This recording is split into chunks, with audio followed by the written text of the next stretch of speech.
Yan. So gagawa tayo ngayon ng short circuit protection na para sa DC voltage. Yan. Kumbaga short circuit protection siya gamit ang relay. Yan, lagyan natin ng ilaw gamit lang ang relay. Ayaw mo mag-focus. 10 ampere yan, hindi lang makita. So gagamitin natin to para makagawa ng short circuit protection. Napakita ko naman na yung mga kailangan para magawa to. So start na tayo maghinakal dahil may second topic pa tayo.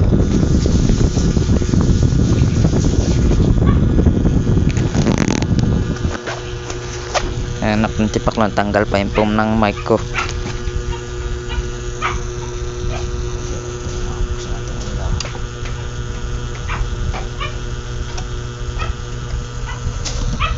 Mas maganda yung ilaw na yan. So ngayon, hinangin lang natin to. Hinangin lang natin itong push button. Ayan, push button yan. Dito sa terminal na dalawang relay, 5 pins to. So itong dalawa, itong dito sa bandang kaliwa, bandang kaliwa, at dito naman sa gitna, dito natin tatap to. Yan yung magre-reset ng relay para magkaroon ulit ng output. Maghinang na tayo at iayos lang natin yung camera. Naginang na tayo. Mas maganda siguro walang mic, pero gagamit pa rin tayo.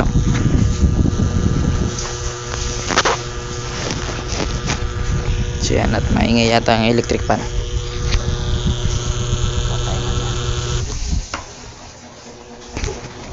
So ngayon, wala nang ingay. Ikabit na natin to. Ayan.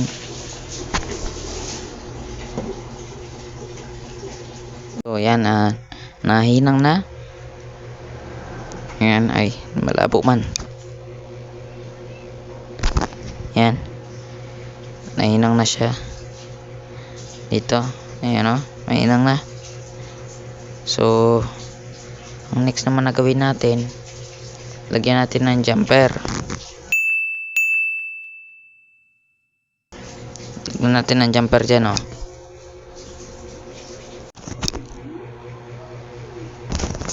So yan, nalagyan na natin ng jumper.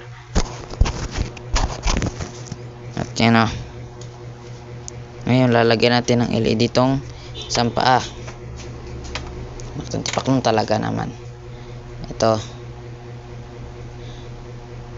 yan, ito ang dulo na to.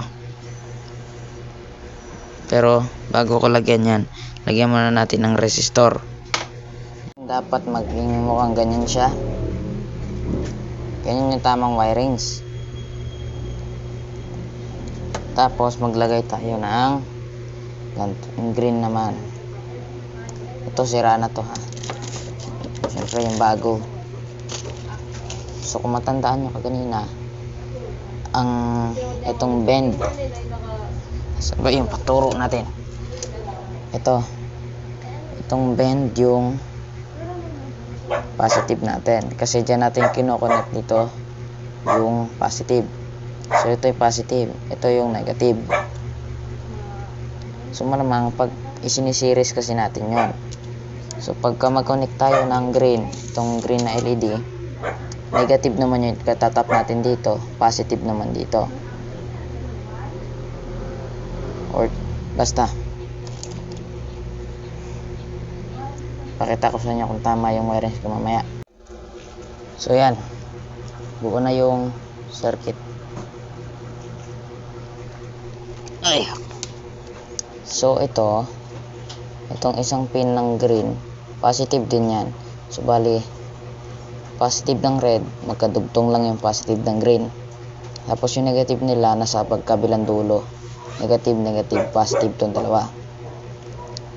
So, tapos itong yellow wire, input, positive. Itong green, negative, input. Ayan, tama naman. Tapos itong push button, mag-short yan. Punta dito, magpa-power to. So, basta. So, ngayon testing natin. Patay mo natin ilaw po. Ayan. So, ngayon on natin yung supply. Ayan, 9 volt muna tayo. Since wala pa naman tayong input, since wala pa naman tayong output, hindi pa tayo maglagay. So, ngayon mag-ano tayo ng connectahan natin. Ayan, nag-red na. Connect natin. Ayan, nag-red na. Pag push button ko to, ayan, gumagana siya, green. So pag may nag-short ito, so gamit tayo ng soldering blade. So patay muna natin.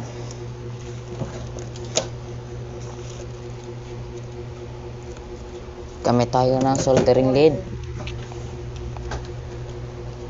Ito, soldering lead para mag-short. Short natin. So ngayon, pagka kinabit natin to, magkakaroon ng red. Ayan, magkaroon na ng red.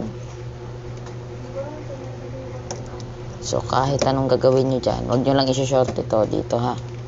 Sira ang masisira yung sa ano natin. So kahit anong gagawin nyo dito, ayan o, tignan nyo. Ingat tayo. Ito, pag sinort ko to, walang mangyari. Pero pag i-click ko to, tapos i-short ko, ayan, mamatay, di ba? Nagiging red pagka nag-short. Ayan. Kaya mababang voltahe lang gamit natin kasi pagka mataas, malakas mag-short, baka mamasira ito. Yan, ngayon, wala na. Buksan natin ilaw. Ayan o, pag short natin, walang mangyari. Okay, pindot natin to. Green. Short. Ayan. Mamamatay display kasi adapter yan na may protect. So, short ko, wala na. So, ganun lang gumawa ng short circuit protection. Ayan. Naririnig nyo din magkiklik to. So, yun lang. Ganito lang siya. So, mas mabuti kung may breadboard kung may PVC, yung may board kayo na ito. Ayan. Mas maganda pag may board kayong ganyan. Para mas maganda siya tignan at walang mga ganyan-ganyan.